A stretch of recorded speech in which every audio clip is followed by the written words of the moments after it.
Magandang umaga po sa inyo, Kuya Chris. Tawagin niyo na lamang po ako sa pangalang Gaston. Ang aking kwentong ibabahagi sa inyo ay totoo kong naging karanasan nung kami ay nagbakasyon sa probinsya ng aking ama. Ako ang nag-aya sa aking mga magulang na bumisita naman sa aking lola. Nung una ay ayaw ni tatay. Hindi ko alam kung bakit.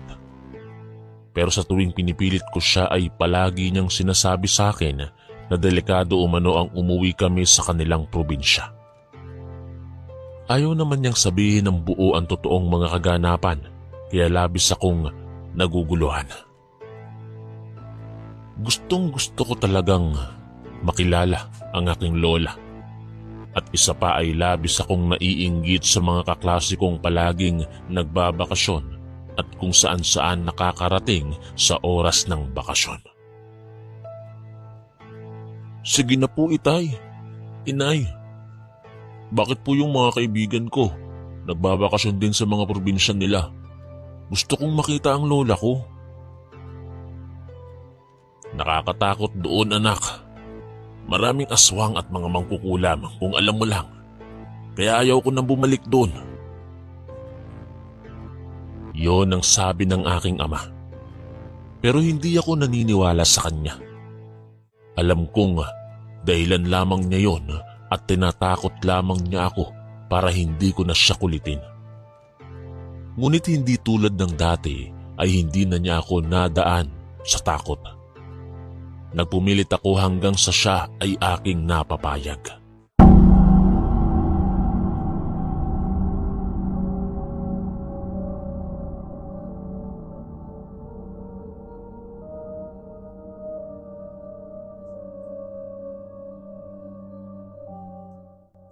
Labis ang aking naging tuwa dahil sa wakas ay makakapagbakasyon na rin ako at mayroon na ring maibabahagi sa klase kapag bumalik na ang pasukan. Taga Mindoro po ang lola ko. Halos katatapos lang ng piyesta sa lugar na yon nang dumating kami. Pagdating namin doon ay masayang-masaya kaming sinalubong ng isang matandang babae na kalaunay nakilala ko na si Lola Goreng, ang ina ni tatay. Siya ay isang magaling na albularya ayon sa kwento nito sa akin. Sikat siya sa lugar nila at sa mga karatig na baryo at talagang dinarayo ng mga may sakit.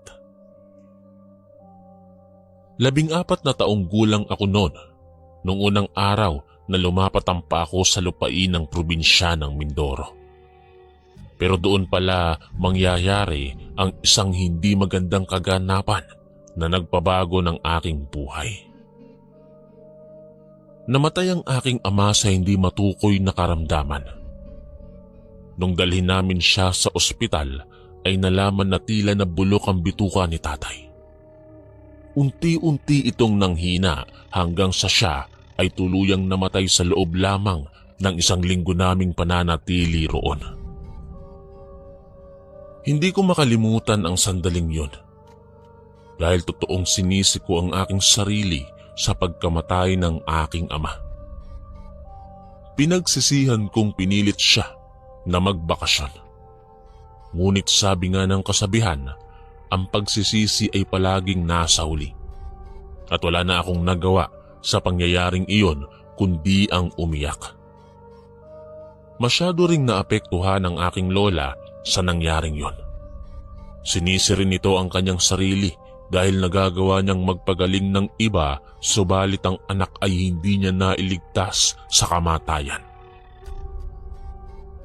Biglang nawala si lola. Umalis ito nang walang paalam. At kami nila nanay ay naiwan sa tirahan nito kasama ang bunso kong kapatid na si Teresa. Sa ilang araw naming paghahanap sa kanya ay nakita namin siya na nagmumukmok sa isang kubo sa kanyang bukid. Tuluyan na rin niyang tinalikuran ng gawain niya bilang isang albularya. Hindi na ito tumanggap ng mga taong gustong magpagamot sa kanya.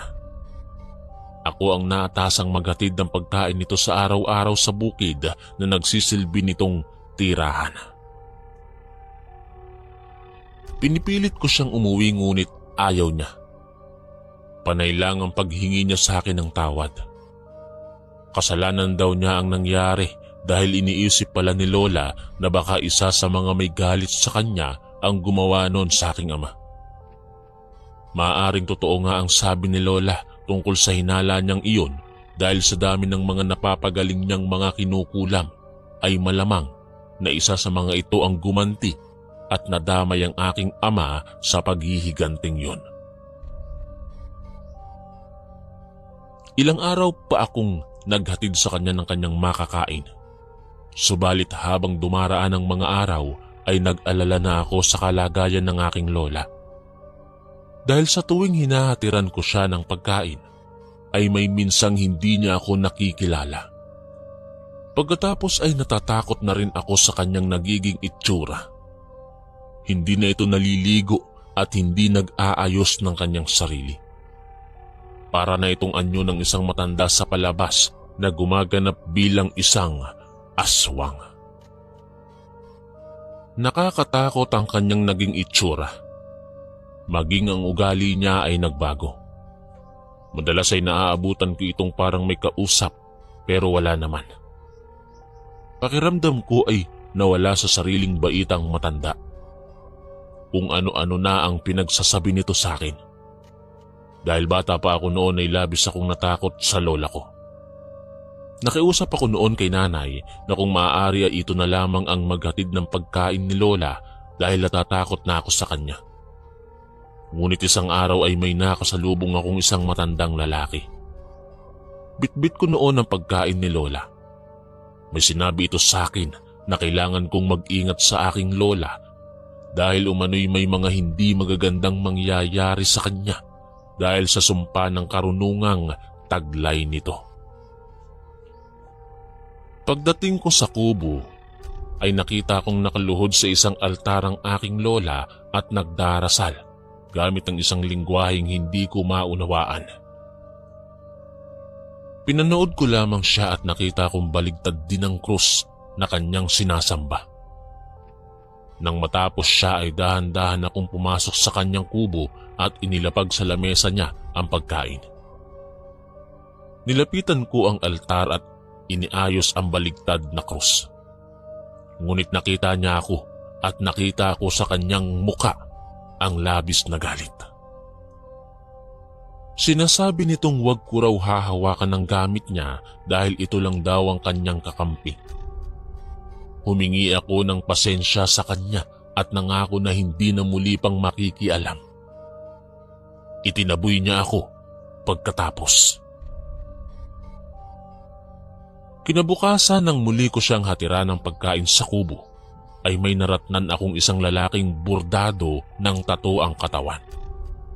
Pinipilit nitong papirmahin si lola sa kapirasong papel na dala ng lalaki. Matanda na ang aking lola, pero nagawa pa rin niyang saktan ito at itulak sa haliging nagsisilbing pampatibay sa sirang kubo ng matanda. Lumapit ako kay lola, sa awa ko ay nayakap ko ito. Nawala ang takot ko sa kanya at sinigaw-sigawan ng lalaking galit na galit dito. Kapag hindi mo pa rin ibinigay sa akin ng mana ng aking asawa, dadanak ang dugo ninyo dito sa lupang ipinagkakait mo. Yun ang narinig kong sinabi nito bago kami iwan ni lola. Dumampot ka ng lupa buhat sa kinatutungtungan ng lalaking yon. Utos sa akin ng aking lola na ang tinutukoy ay ang lupang kinatutungtungan o kinatatayuan ng lalaking bordado. Ginawa ko naman ang kanyang pinag-uutos at ibinigay sa kanya ang dinampot kong lupa. Pinanood ko siya sa sunod niyang ginawa. Kumuha siya ng isang botelya na may langis. Inilagay niya sa loob ng bote ang kapirasong lupa at pagkatapos ay inilagay niya iyon sa may nagbabagang kalan at doon ay hinayaang magliyab yun hanggang sa mabasag ang bote. Kahit sa bata kong isipan, alam kong isa yung uri ng pangungulam. Samantala, pagkatapos ng ginawa ng lola sa boteng inihaw nito, kinabukasan nabalitaan ko ang kalunos-lunos na sinapit ng lalaki sa gabi na nanggaling ito sa bahay ni lola. Inatake raw ito ng isang aswang. Ikinalat pa sa daan ang mga dugo at bituka nito sa mga puno. Nagdulot iyon ng pangamba sa lahat at nakarating sa aking ina. Nag-alala ito sa mga kumakalat na sunod-sunod na pagkamatay ng mga kaanak ng matanda. Baka raw dumating ang araw ay sila naman ni Teresa ang sunod na mapahamak.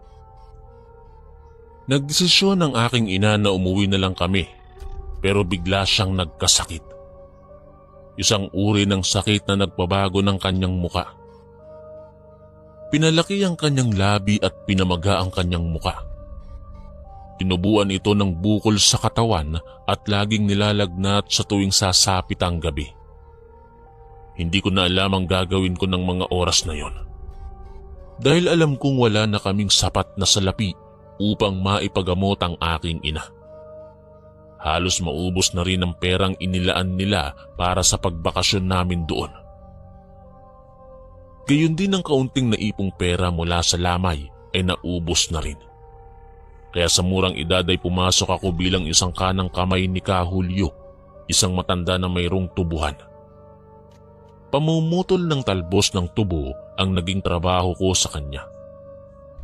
Sa ilang araw ng pagtatrabaho ko sa kanya ay nalaman kong bihasa ang aking amo pagdating sa paggawa ng mga sandatang panlaban sa aswang. At isa sa paborito kong ginawa niya na ipinakita sa akin ay isang arnis. Ito ay gawa sa isang klase ng puno na tinatawag na kamagong. Dahil nakita niya sa akin na tila naging interesado ako sa bagay na yon, ay tinuruan niya ako sa paggamit ng arnis. Mahirap gamitin yun nung una pero sinikap ko na matutunan dahil naisip kong gamitin yon, lalo't naririnig ko sa mga usap-usapan na may kumakalat ng aswang sa baryong yon. Gagamitin ko ang bagay na iyon para maipagtanggol ang aking sarili at ang aking mga mahal sa buhay. Ginabi na ako sa aking pag-uwi. Naratnan ko ang aking ina at kapatid na natutulog sa kanilang silid. Ngunit pagdating ko doon, ay may narinig akong mga kaluskos mula sa silong ng bahay. Nang puntahan ko yun ay nagulat ako sa nakita ko. Dahil nakita ko si Lola na nagdarasal sa ilalim at nakaharap sa ginawa nitong tila isang altar na may nakabaligtad na krus. Ganoong-ganoon ang nakita kong dinadasalan din nito sa kanyang kubo sa bukid. Ngunit ang mas labis kong ikinabigla ay nang makita kong may ilang piraso doon ng mga manikang may iba't ibang larawan ng mga tao. Kabilang na doon ang aking ama at ang larawan ng aking ina. Taimtim itong nagdarasal kaya hindi nito naramdaman ang ginagawa kong pagmamanman. Hinintay ko ang kanyang susunod na gagawin. Kinuha niya ang manika na may larawan ng aking ina at hinipan niya yon.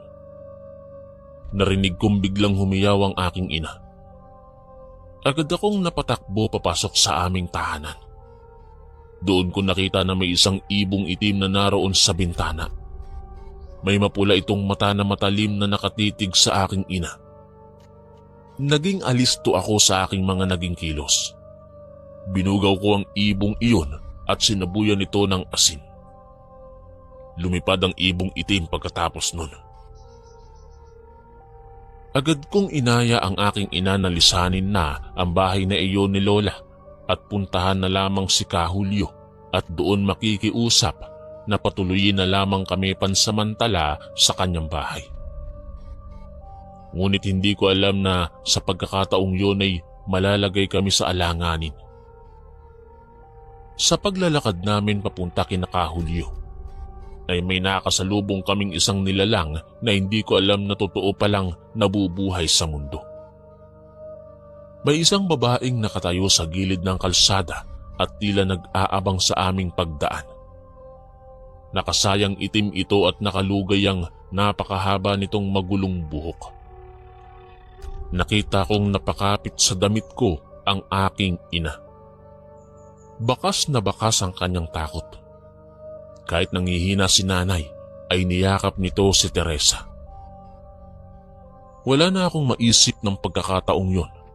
Ayaw kong mapahamak ang aking ina at kapatid sa nilalang na yun.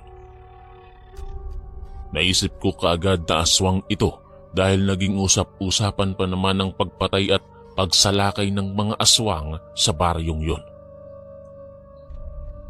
Inilabas ko ang arnis na bigay sa akin ni Kahulyo. Inipong ko ang lahat kong tapang. Hinarap ko ang nilalang na iyon, subalit ang hindi ko inaasahan ay nang humarap sa akin ng aswang. Tao iyon na may anyong kambing. Ito nga ang aswang na kumakain ng mga taong may sakit. Alam kong puntirya nito ang aking ina. Naglakad ito papalapit sa amin.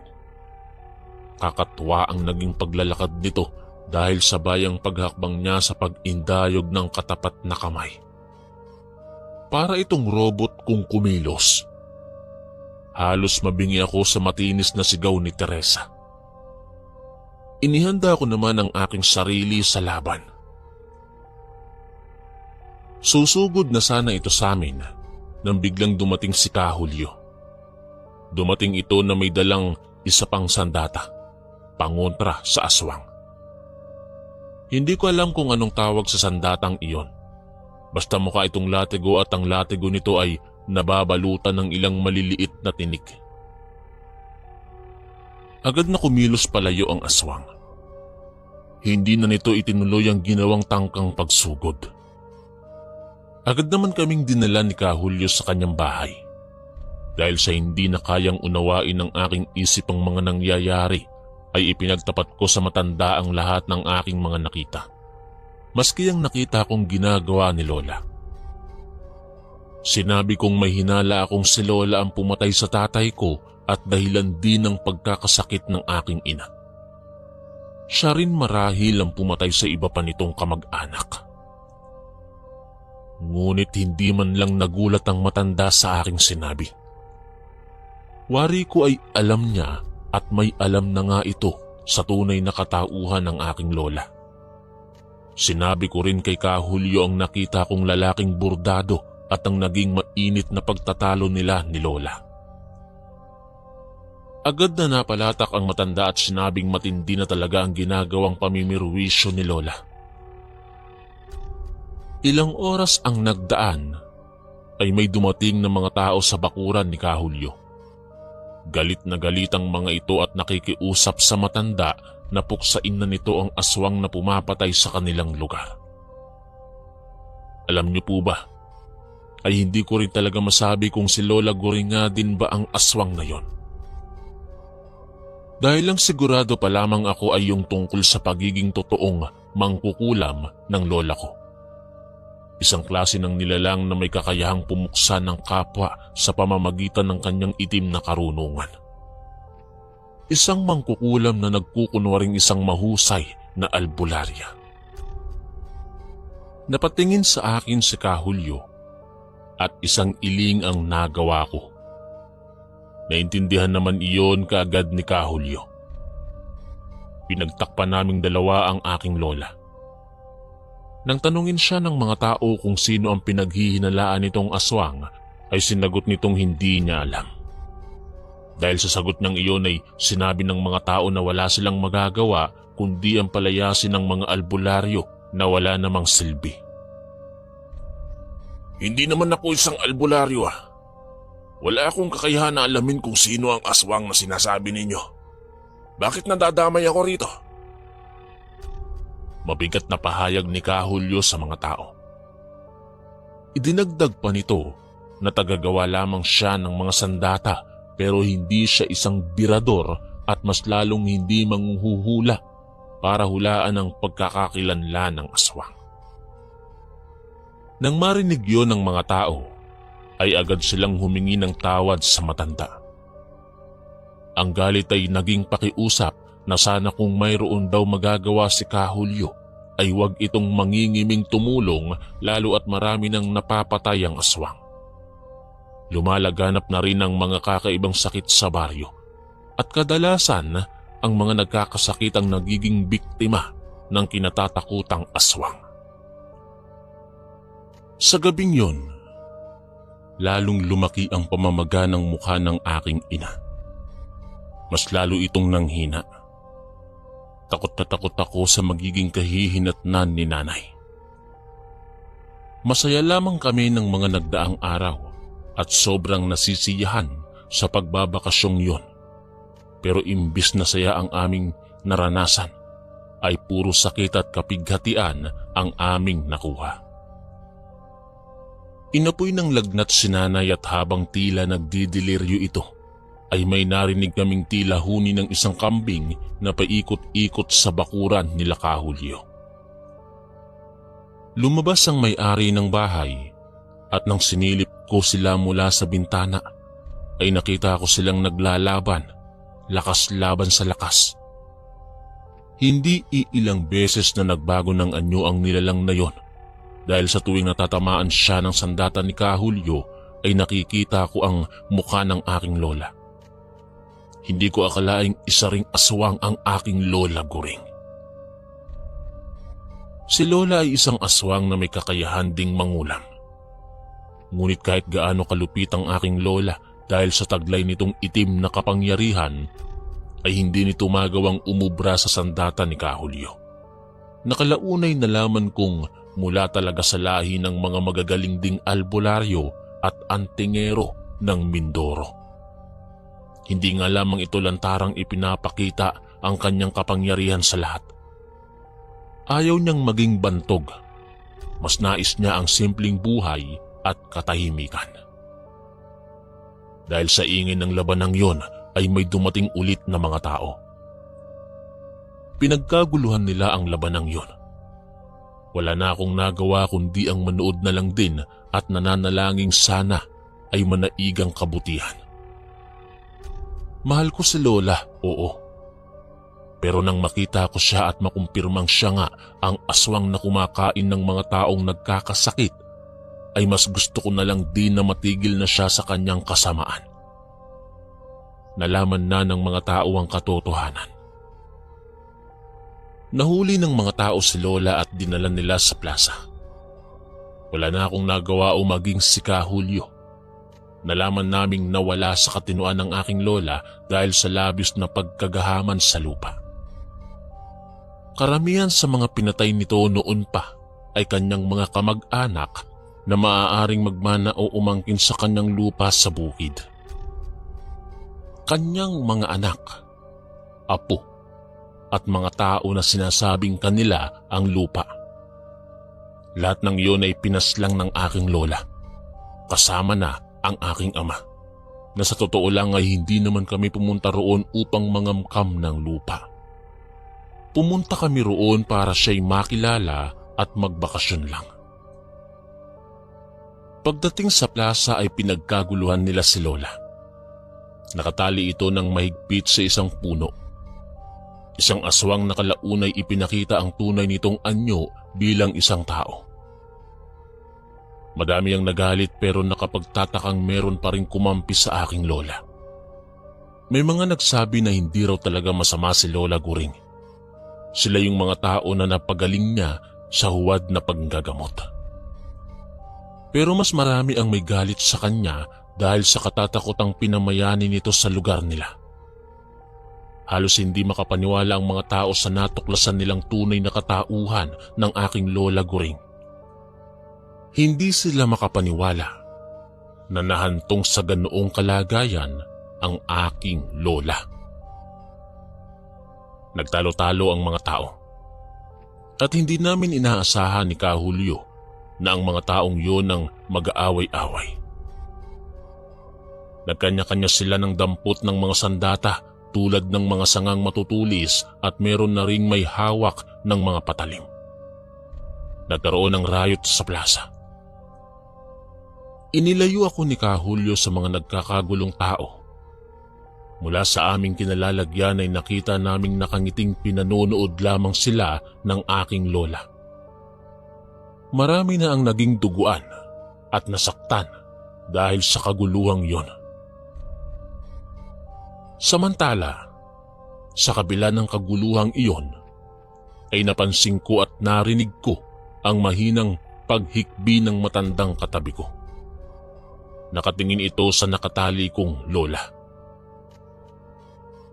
"Bakit ka po umiiyak, Ka Julio?" Labis akong nagulat nang sabihin niya sa aking siya pala ang aking totoong lolo. Siya ang asawa ni Lola Guring. Nakipaghiwalay siya sa kanyang asawa dahil hindi matanggap ng matanda ang ginawa ng kanyang asawa. Masakit sa kanya na ang mismong pumatay sa kanilang mga anak at kapamilya ay si Lola dahil sa kabaliwan sa pag-aari nitong lupa. Natapos ang labanan ng dalawang grupo.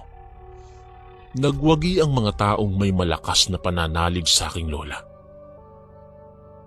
Umuwi na ang ilan sa mga nasugatan at nakakalungkot pa na may ibang nagbuwis ng buhay. Napaluha ako sa nangyaring yon. Hindi ko na mahaplos sa puso ko ang awa, lalo na nang makita kong kinakalagan na ng mga taong iyon ang nambibiktimang aswang sa Mindoro. Napaiyak ako dahil naalala ko ang aking ama. Naalala ko ang paghihirap ng aking ina. Biglang bumuhos ang galit, ang puot at ang pagnanais sa hustisya. Lumapit ako sa isang nakahandusay na tao. Kinuha ko ang tangan nitong sandata na isang patalim. Mabilis akong lumapit sa aking lola na noon ay unti-unti nang kinakalaga ng kanyang mga tali. Buo na ang loob kong ipaghiganti ang aking ama at ina. Ngunit nang paglapit ko, ay bigla akong hinarang ng mga tao. Nahimigan nila ang aking plano. Agad akong inilayo ni Ka Julio at iniuwi sa kanilang bahay. Ngunit pagdating namin sa tahanan ni Ka Julio, ay nadatnan namin doon ang pinakamasakit na eksenang naranasan ko sa buong buhay ko. Nakita akong nakahandusay at naliligo sa sarili nilang dugo ang aking ina at ang kapatid kong si Teresa. Agad kaming napaisip ni Ka Julio kung sino ang may gawa nun sa kanila. Imposibleng si Lola dahil kasama namin ito sa plaza. At mas lalong hindi nga talaga si Lolang pumatay sa kanila dahil nakita rin ang bangkay nito kinabukasan na nakahandusay sa loob ng sarili nitong pamamahay. Sa maghapong ding iyon ay isang saksi ang lumutang at sinabing si Tio Nestor ang nakita nitong pumasok sa tahanan ni Lola.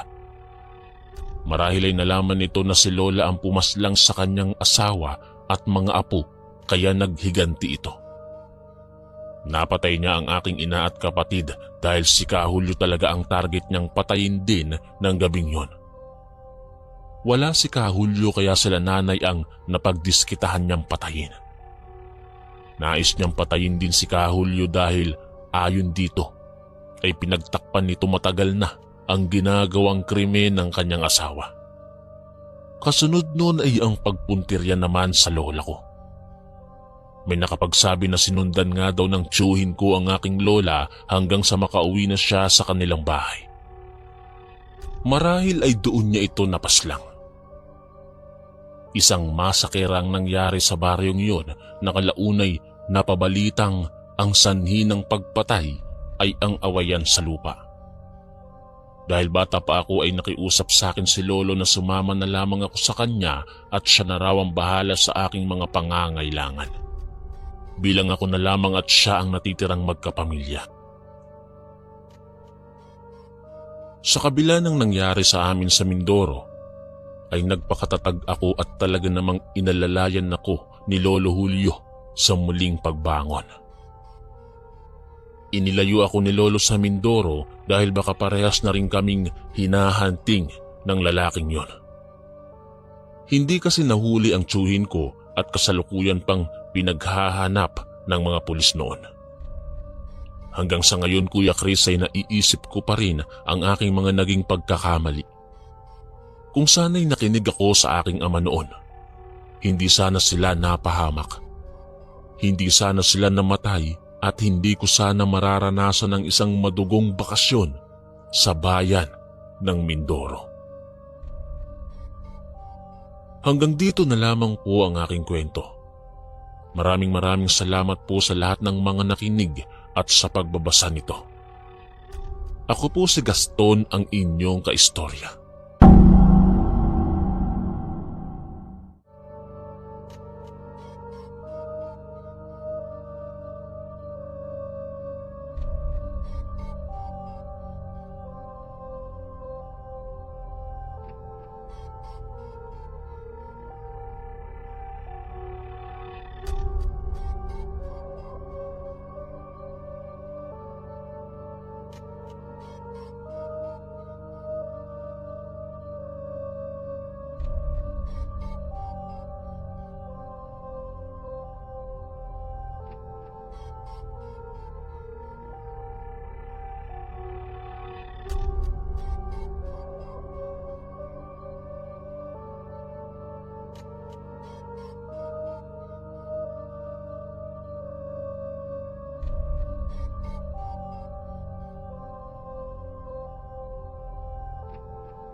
Maraming salamat po mga kaistorya sa pakikinig.